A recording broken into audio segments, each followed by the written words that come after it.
So I've been in Japan for quite a while now, long enough to get a good feel and understanding of the culture. But as someone who's come from America and implanted himself into the Japanese culture, I keep experiencing all kinds of culture shock, and it doesn't seem to matter how long I've actually been in the country. And for that reason, today I've made a list of 10 things that shocked me about Japan, starting with Christmas. Ah yes, Christmas, the most beautiful time of the year. Snow is falling, people are singing Christmas cheer, and you wake up to go check underneath your Christmas tree. But you don't find presents. Instead, you find something very different, which is Colonel Sanders. That's right, in Japan they don't celebrate Christmas with Santa Claus and reindeers, but instead they celebrate it with KFC. Or more specifically, you go on a date with your significant other to KFC to see the Colonel. But why? Why would they celebrate Christmas in such a weird way? What happened to Santa Claus? What happened to the presents under the tree?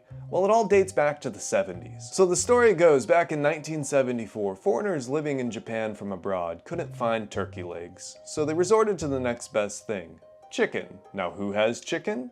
KFC has chicken. KFC jumped on the opportunity to market themselves to Japanese people as the go-to place for Christmas. Now the way they did this was they advertised a party barrel, or a barrel of chicken, in which you could go during Christmas and get all the chicken you wanted. And thus was born the Japanese KFC way of celebrating Christmas. Which brings me to my next point. Deodorant. The people of Japan do not use deodorant, and you might think to yourself, oh, they don't use deodorant, they must smell really bad. And the answer to that is no, they actually don't smell at all. In fact, the only people that you're going to smell body odor on are the foreigners themselves. Now, since Japanese people do not use deodorant, it's actually incredibly hard to find. In fact, one sec. I had to buy this off Amazon because I couldn't find deodorant anywhere else except for online. In fact, this is the only one I found on all of Amazon that was aluminum free, which makes it very difficult for foreigners to buy deodorant because if you don't have this, you're going to smell. That is, of course, unless you're Japanese, then you just don't have this problem. To me, it's shocking. The fact that they don't need deodorant. I don't know if it's something inside of their DNA that makes them not smell, or if God himself blessed the Japanese people, but they do not smell and they do not need this, which is why they don't have it in the stores. Which brings me to the next shocking thing about Japan, which is no tipping. That's right, in Japan there is a no tipping culture where, of course, you don't tip when you do anything. If you go to a restaurant, you don't tip. If you go to a bar, you don't tip. If you do anything, you don't tip. In fact, there's so little tipping here that sometimes you're going to feel bad about not tipping because you've been doing it your entire life. Which is very different than the States, where tipping seems to be getting completely out of control. In fact, I could do an entire rant about how tipping in America has just gotten absolutely out of control. Either way, in Japan they don't have a tipping culture, and I've heard it go two ways. The first one being, you can tip, it's fine, everybody likes money, so giving somebody money they're going to enjoy and they're going to take the money. The other thing being, oh, you can't tip at all in Japan. If you do that, it's going to be considered very rude. It's almost like, hey, I have money, you're poor.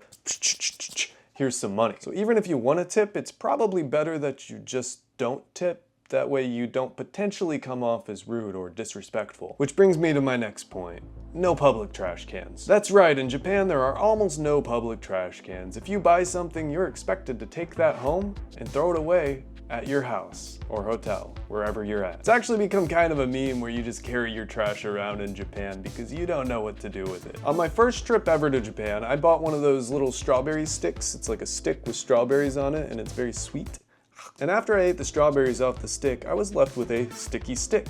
And I had no trash can to throw it away in. And of course, littering is not even on the table. That's not an option. We're in Japan, right? I walked around for 4 hours holding this sticky stick, making sure not to touch my clothes or any part of me before finally finding a trash can at a Starbucks. Every second of that experience felt like an absolute nightmare. So little tip if you come to Japan, make sure to carry around a little plastic bag so you can put your trash inside of it and you're not stuck holding a sticky stick for 4 hours. Also, sometimes you can find a trash can inside of a convenience store or a Starbucks if you really have to throw something away. Which brings me to the next shocking thing. No crime. That's right, in Japan there is virtually no crime. It might be one of the lowest crime rate countries in the entire world, meaning it's incredibly safe to be here. More specifically, I want to talk about how if you lose something in Japan, like your phone or your wallet, you're going to get it back. Chances are very high that you're going to get it back. If somebody in Japan finds your wallet or your phone, then they're going to either turn it into the police or turn it into the place that they found it. In fact, this week I actually lost my bag, which contained my wallet, and also my smartphone on 2 different days. I left my smartphone inside of a ramen shop, and as soon as I walked out to the car, they brought it out to me. And I also left my bag that had my wallet in it, and before we were even done paying, the restaurant staff returned my bag to me. Now, both of those situations would probably happen in America. If you left your bag or your phone inside a restaurant, the staff would return it. However, I have heard some crazy stories on how people have lost their phone or wallet inside of a park or somewhere where that you just would never get it back in America, and they got it back. That's because people do not steal here. In fact, you could probably lose your wallet with thousands of dollars in it and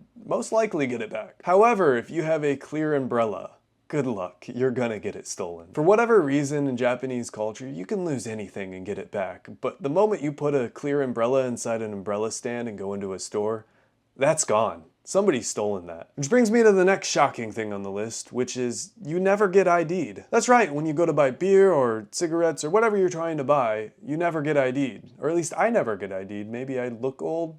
I don't think I look that old. The drinking age here is 20, and I have not been ID'd one time since I've been here. I've bought beer at convenience stores, I've been to izakayas, I've gone to bars, I've done all kinds of things, and not once have I ever been asked to see my ID to prove that I'm at least 20 years old. Whether this is a good thing or a bad thing, I'll leave that up to you to decide, but it's shocking to me that you don't get ID'd, which it's also shocking to me that there are beer vending machines and cigarette vending machines. That's interesting, don't you think? You don't even need an ID to walk up and buy something from that. Now, I think the reason for this is that the Japanese people just follow the rules. Like, if there's a rule, they won't break it. So if you have to be 20 to drink, they won't break that rule. Of course, that's just an outsider's perspective looking in. That's what I would have to guess it would be. Which brings me to my next point. Vending machines. That's right, Japan has a vending machine scene that is unmatched, unrivaled by any other country or any other competitor. Japan's vending machine scene is absolutely out of this world. Literally anywhere you go, there are going to be multiple vending machines. Now, most of these are drink vending machines, however, they do have a crazy food vending machine scene too. Now, inside these vending machines, you can get all kinds of crazy things like freshly made pizza or freshly squeezed orange juice. They are out of this world. In fact, name something right now,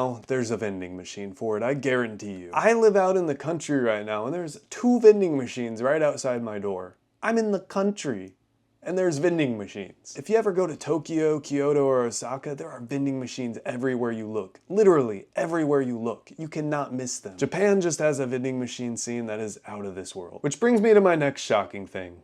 Toilets. Yes, toilets. You have never experienced luxury or the joys in life until you have tried a Japanese toilet. Back in America, you guys are living in the dark ages. You have not truly experienced life until you have sat upon a Japanese toilet. You see, Japanese toilets will sing to you. They'll have heated seats, that way you're never cold. Do you like toilet paper? Because equipped with a bidet, you will never have to use toilet paper again. Say goodbye to wiping. Do you want to lift the seat every time you go to use the toilet? Absolutely not. That's why Japanese toilets lift the seat by themselves. Japanese toilets are a whole monster, a whole beast that might deserve a video all in itself. In fact, there's actually a South Park episode dedicated to Japanese toilets. That's how impressive Japanese toilets are.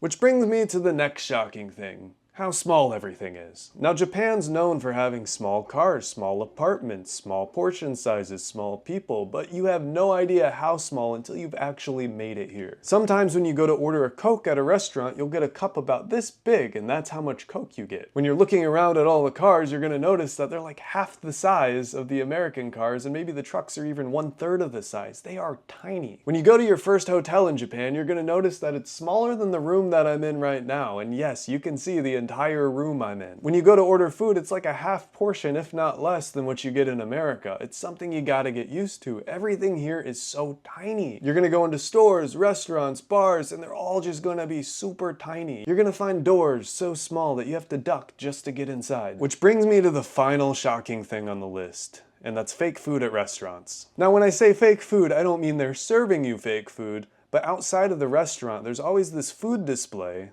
that is made of fake food. The best way to describe it is a display made of fake food to show you what their real food looks like. Kind of like a plastic model, so you can see what you're getting before you even go into the restaurant. You can kind of look at the fake food and say, oh yeah, that's something I want, or Oh no, I don't want to eat that right now. Which is crazy to me, not because it's shocking, but I think it's something we should do in the West, like in America. Put your food out on display so I know what I'm getting before I go in. This is amazing. It's such a great thing. Like when I'm walking around a food plaza and I see all these food displays out, I can quickly decide what I want, which is perfect. Especially when I'm in a country where I don't know what anything is. Tempura, what's that? It's something we just need to adopt in America. It's a beautiful thing. We have to adopt it. And with that, we conclude our 10 things that shocked me about Japan video. Now, I plan to be here for a while, so if you liked the video, then be sure to hit the subscribe button to make sure you get all of my future videos in your feed.